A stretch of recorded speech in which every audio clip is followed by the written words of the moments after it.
Good afternoon, good morning. It's Mark Johnson from Loyalty360. Everyone's happy, safe, and well. I want to welcome you to another edition of Loyalty Live.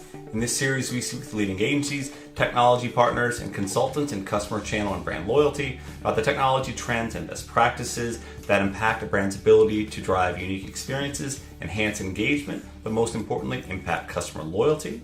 Today, we have the pleasure of speaking with Kelsey Crookes, an account manager at Baesman. Welcome, Kelsey. How are you today? Hi, nice to talk to you, Mark.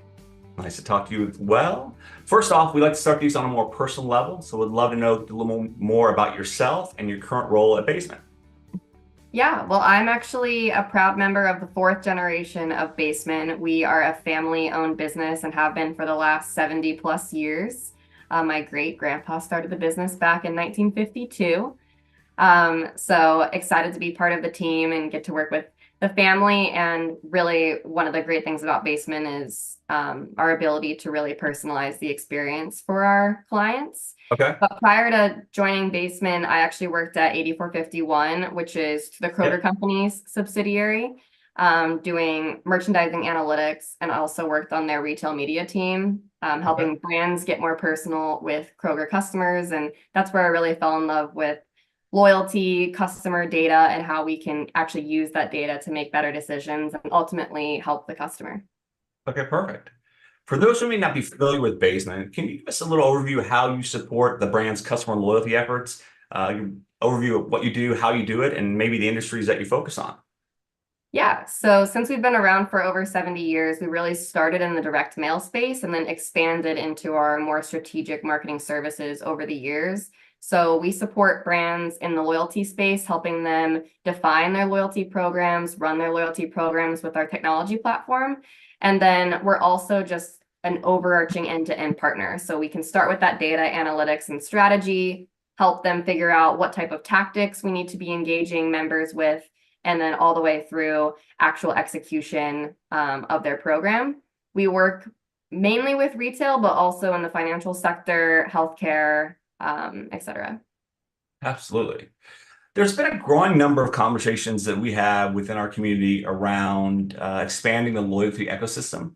And in a world where values are more and more important, more top of mind, how should brands be leveraging these ecosystems, not just for their loyalty programs, but more generally to engender and build more loyal customers? Yeah, one of the big trends that we're seeing is brands actually realizing, hey, we've spent so much time developing our brand. Why is our loyalty program over here on the side just kind of hanging out on its own? Brands are starting to realize and utilize the value of their actual brand and value proposition to bring that into the loyalty program. So brands where loyalty program is being treated as a silo or maybe its own channel or tactic, they're not doing as well because it's over there on the side. They're not integrating it with their entire brand strategy. And one of the things that we're seeing is something like the loyalty marketing manager needs to be integrated across the entire brand portfolio, across the marketing team to help make those decisions. So it's really about capitalizing on what's the brand overall trying to do, what differentiated benefits can they pull out to create into the loyalty program based on what that brand is actually standing for. Okay. There's a great deal of discussion right now around this idea of sea of sameness, that many customer loyalty programs are similar. It's hard to differentiate them. So when you look at differentiating a customer loyalty program, it's top of mind for brands. We did a study at the end of last year on the state of customer loyalty. 92% of brands looking to add or enhance their loyalty programs, and they want to stand out in this crowded marketplace. So, what can brands do to showcase, why they're different, improve the value to their existing customer loyalty program members, while also inspiring, potential and current potential employees and potential, advocates that they want to bring into the program? Mm-hmm. Yeah, I think it's building off that overall brand value proposition. So an example that comes to mind for me is like Madewell. They're known for their denim, and so denim perks are specifically part of their loyalty program. You get extra points. You can also return the jeans, that type of thing. And that makes it a differentiated benefit from just buy our product and get these points. So actually integrating that together. We've also seen a lot of brands have some type of, charitable impact within their brand and in their loyalty program. So like a DSW, you get 50 points when you bring back a pair of shoes, and 50 points equals the same as if they would have spent $50 with the brand. So something very meaningful that they can connect to and makes them actually choose that brand's loyalty program over someone else. So really it's about thinking, what can you offer that's unique to your brand that no one else can? And then that's already going to start differentiating you. And how can that value be demonstrated across tiers within the program? Driving loyalty members to be more aspirational, to go up tiers based on kind of their interests, their value that they have, right? And hopefully in alignment with the value that Brown's is disposing. Can you provide a couple examples of successful efforts with the brands that you work with? Yeah, I think the first thing about tiers is a lot of brands just create tiers for the sake of tiers. And they really need to actually be differentiated so that member confusion is not a big problem where people actually don't know, what tier am I in? What am I getting now that I wasn't getting before? So specific and clear communication about what is the purpose of the tier that you're in and why you should be striving for a different tier is really important. We see that the higher you go in tiers, the more experiential it's going to be getting and more about member recognition, that FOMO experience. You want people to be striving for that upper tier. So some good examples, Sephora is always one that comes to mind. People are very eager about the various birthday rewards. It's a unique one. Any program that's really doing a good job of communicating where you are within the program. So like Starbucks is good at that.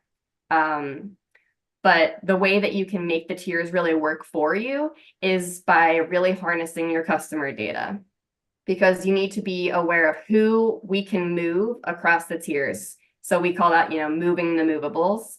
And from deeper analysis, you can figure out where people are within that tier and what type of specific offers can we give them within their tier to drive them up to the future tier. But they're not actually going to seek that other tier unless the benefits are actually differentiated. Okay. There's also an idea of a secret tier or an unpublished tier where brands can leverage special communication, special offers to recognize their most valuable customers, but it's not explicitly stated.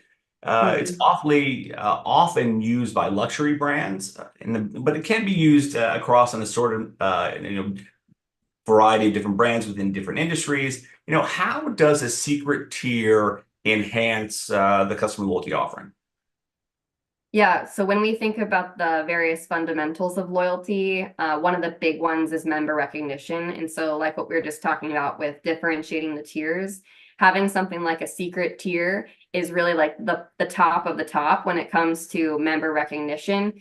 You're specifically communicating with your very best customers and saying, you've unlocked this special tier because of how loyal you are to us, and we want to give you these extra special benefits that no one else knows about.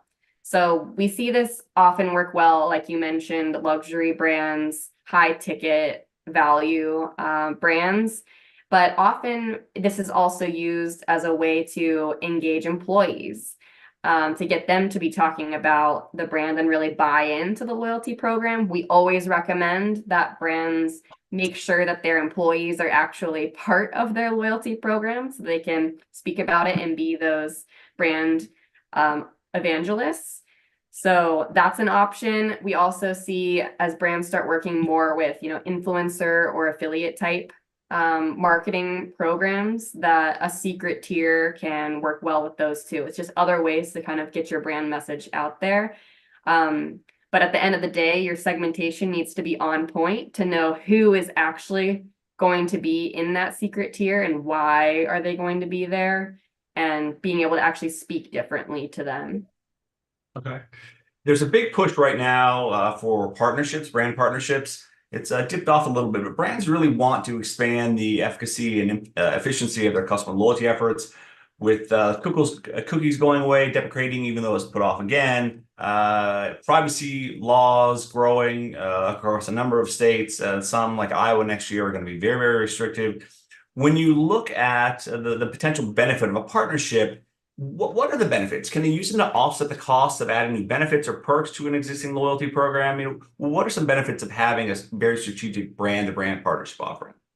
Yeah, we love to see brand partnerships. I think at the end of the day, it creates more value for the customer. And this could be across many different facets. So it could be something basic like a product collaboration that gets the name of both of your organizations together. An example of that is Jenny's Ice Cream and American Girl. They did a ice cream product collaboration and they were both able to speak about the benefit. And so at Jenny's, they said, bring your doll in for a free ice cream cone. And they had a special moment there in stores. American Girl on their side, they actually had a product that was branded Jenny's. So that's a fun product collab that gets your brand out there. One that's more in like the service side would be like Hibbett Sports and Nike Connected.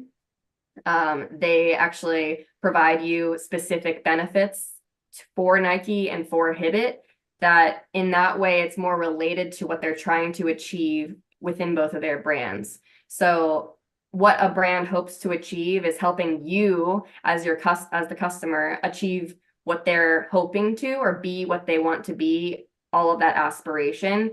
And so in those types of partnerships, we see that they're helping serve some type of lifestyle need. So with Hibbett and Nike, they're an athletic companies helping you get more fitness. Vitamin Shop and Apple had a similar promotion last year where you could get Apple Health and Fitness for 3 months for free. So all of those types of partnerships are helping them recognize and say, we know what you're trying to do, customer, because we know you, and we want to help you achieve what you're trying to achieve by having these other opportunities. It's a way to be, more holistic with that customer experience versus what that brand could just offer on their own, and really leaning into like your values as a brand and finding those really valuable partnerships is where most of that can come from versus just saying, hey, let's go partner up with this person who's willing.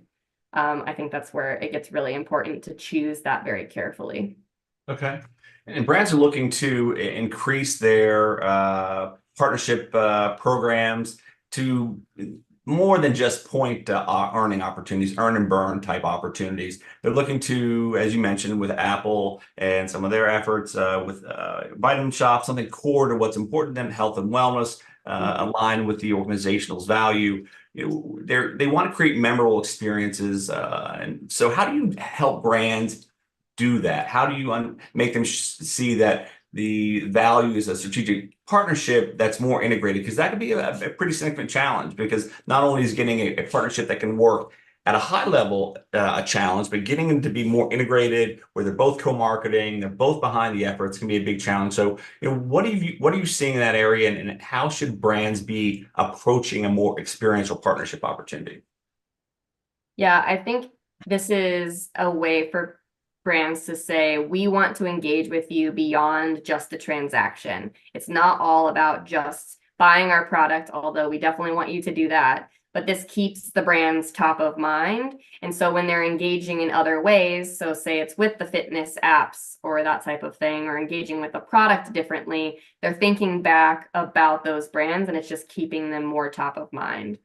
I think for any brand that has a retail store or location like that, this is another way to unlock some of those experiential elements, especially as you think about differentiation between your tiers as well. Getting those top members to come into the store for some specific reason, you're able to recognize them in that in-store moment. And then, oh, if they also make a transaction while they're there, that's great.